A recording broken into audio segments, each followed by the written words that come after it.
मुलांनो, मी अनु, तुमची गोष्ट आई. तुम्ही कधी बर्फ पाहिलाय का?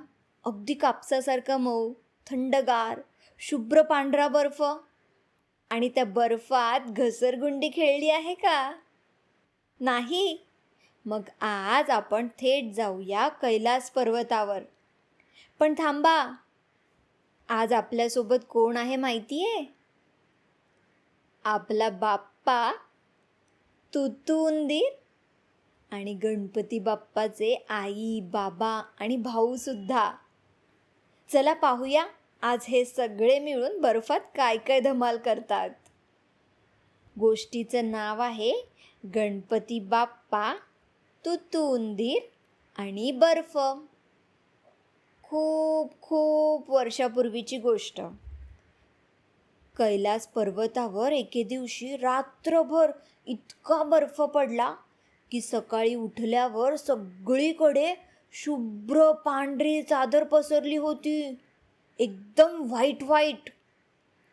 आणि सूर्याची पहिली सोनेरी किरण म्हणजे सनलाईट त्या बर्फावर पडली आणि संपूर्ण कैलास पर्वत असं खूप हिऱ्यांसारखं चमचमू लागलं.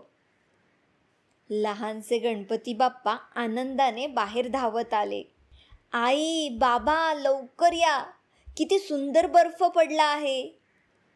इतक्यात एका छोट्याशा बर्फाच्या ढिगातून चू चू चू असा आवाज आला. बाप्पा हसू लागले. अरे, हा आवाज तर ओळखीचा वाटतोय. बर्फ हलायला लागला, हलतच राहिला आणि धप, त्यातून तुतू बाहेर आला. त्याच्या नाकावर बर्फ, मिशांवर बर्फ, शेपटींवर सुद्धा बर्फ. तो तर अगदी छोट्या पांढऱ्या गोळ्यासारखा दिसत होता. बाप्पा हसू लागले. अरे तुतू, तू तर बर्फाचा लाडू दिसतोयस. तुतूने अंग झटकले. फुर फुर फुर, बर्फाचे कण हवेत उडाले आणि सरळ बाप्पाच्या सोंडेवर पडले. दोघेही मोठ्याने हसू लागले. महादेव बाहेर आले. महादेव म्हणजे गणूबाप्पाचे बाबा, पप्पा, आणि म्हणाले, आज कोणतीही घाई नाही. आज आपण सगळे फक्त खेळणार. पार्वती माता, कार्तिकेय, नंदी, बाप्पा आणि तुतू सगळे बर्फात उतरले. सुरुवातीला बाप्पाने एक छोटासा बर्फाचा गोळा बनवला. तुतू म्हणाला, मी मदत करतो. दोघांनी मिळून तो गोळा ढकलायला सुरुवात केली.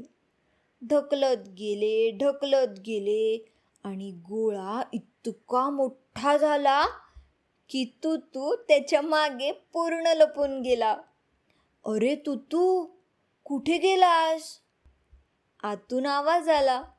चू चू, मी इथेच आहे. तेवढ्यात तुतूच्या डोक्यात एक भन्नाट कल्पना आली. बाप्पा, आज आपण बर्फाचा उंदीर बनूया. वा, दोघांनी मिळून मोठा बर्फाचा उंदीर बनवायला सुरुवात केली. मोठे गोल कान, लांब शेपूट, काळ्या दगडांचे चमचमणारे डोळे आणि गाजराचं छोटंसं नाक. तुतू अभिमानाने म्हणाला, हा तर माझा जुळा भाऊ दिसतोय. इतक्यात एक छोटा पक्षी उडत आला. त्याला वाटलं हा खरा उंदीर आहे. तो त्याच्या डोक्यावर येऊन बसला. तुतू घाबरून ओरडला, अरे, तो माझ्या डोक्यावर बसलाय. बाप्पा म्हणाले, नाही रे, तो बर्फाच्या उंदरावर बसलाय. सगळे खळखळून हसले. थोड्या वेळाने बाप्पा म्हणाले, चला आपण घसरगुंडी बनवूया. सगळ्यांनी मिळून बर्फाची मोठी घसरगुंडी तयार केली.